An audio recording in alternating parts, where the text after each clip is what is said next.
आप देख रहे हैं तुलसी मंगलवाणी यूट्यूब चैनल और इस वीडियो में हम चर्चा कर रहे हैं कि ग्रहण के समय पर क्या करें क्या ना करें। सबसे पहले तो मैं आपको यह बता दूं कि जिस समय ग्रहण पड़ता है, सूर्य ग्रहण पड़े तो लगभग 12 घंटे का सूतक माना जाता है। उसमें चंद्र ग्रहण पड़ता है 9 साढ़े 9 घंटे का सूतक इसमें भी माना जाता है।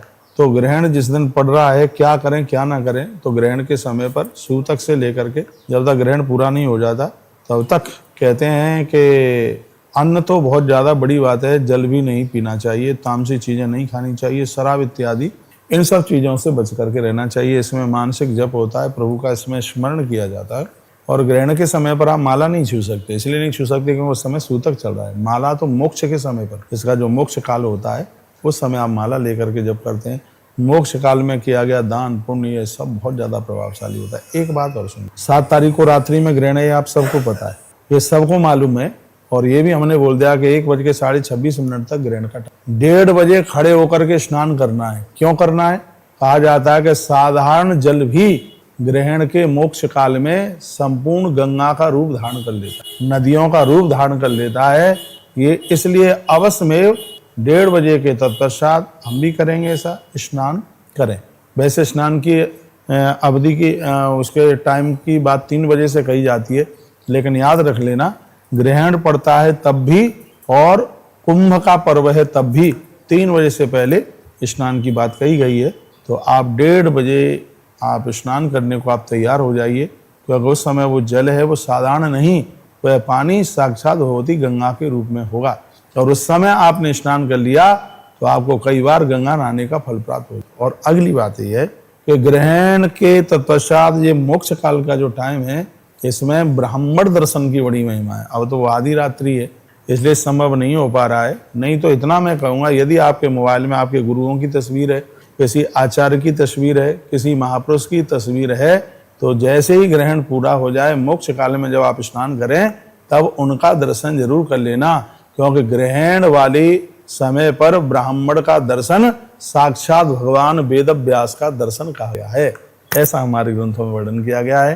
तो आपके मोबाइल में तो तस्वीर फोटो होगी, जिन गुरुजनों से महापुरुषों से आप जुड़े हुए हैं, जैसे आप स्नान करके तैयार हो जाएं रात्रि को, और ये मोक्ष काल को ऐसे ही मन चले जाने देना। आप हजारों मालाएं, 10,000 मालाएं आप जपते हैं, 10,000 मालाएं आप जपते हैं, उससे जितना पुण्य प्राप्त होता है मोक्ष काल में पूजा पाठ करने से, मोक्ष काल में स्नान करने से, दान पुण्य करने से इतनी प्राप्ति होती है। कई हजारों गौदान, कई हजारों अश्वदान, कई हजारों हाथी दान करने से सौभाग्य प्राप्त होता है, उसी फल की प्राप्ति होगी।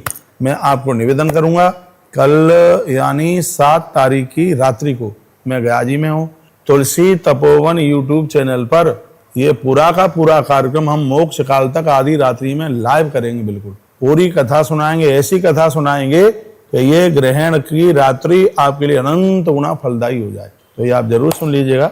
हो सके तो टेलीविजन पर भी, सत्संग टीवी पर भी रात को हम ये कथा आपको सुना देंगे। और आप जितने भी हमें आप सुन पा रहे हैं, रात्रि को मोक्ष काल के टाइम पर, मैं मोक्ष काल की भी वीडियो आगे भेज रहा हूँ कि मोक्ष का टाइम क्या है, और उस टाइम को ऐसे ही नहीं जाने दीजिएगा। आपकी एक माला 10,000 माला के बराबर हो, आपके 1 टके का दान लाख लाख रुपए के बराबर होगा, क्योंकि ग्रहण के मोक्ष काल की इतनी बड़ी महिमा है। ये वीडियो आगे जरूर भेजिए जिससे और लाभान्वित लोग हो सकें। तो इसमें तामसी चीजें बिल्कुल भी नहीं खानी है, सात्विकता के साथ में जीना है। और रात्रि को मोक्ष काल के समय पर जैसे ही ग्रहण का टाइम पूरा होता है, सो मोक्ष काल, तो उस समय आप स्नान आप जरूर करें, दान पुण्य करें। और तुलसी तपोवन गौशाला की लाइन बिल्कुल चालू रहेगी। जो भी आप गौवंश के लिए सेव करेंगे, हम आधी रात्रि पर संकल्प कराएंगे, तो रात भर हमारे आचार्य लोग खड़े होंगे और उसमें संकल्प होगा, और आप मोक्ष काल पर आप काशी महात्म्य सुनेंगे। मैं आपको निवेदन करना चाहूंगा, सूर्य ग्रहण के समय पर कुरुक्षेत्र महात्म्य सुनने की भारी महिमा है, और चंद्र ग्रहण के समय पर काशी महात्म्य सुनने की बहुत बड़ी महिमा है। तो आप रात्रि को मोक्ष काल के समय पर काशी महात्म्य सुनेंगे। ठीक है, ये कार्यक्रम सत्संग टीवी पर भी आ सकता है, तुलसी तपोवन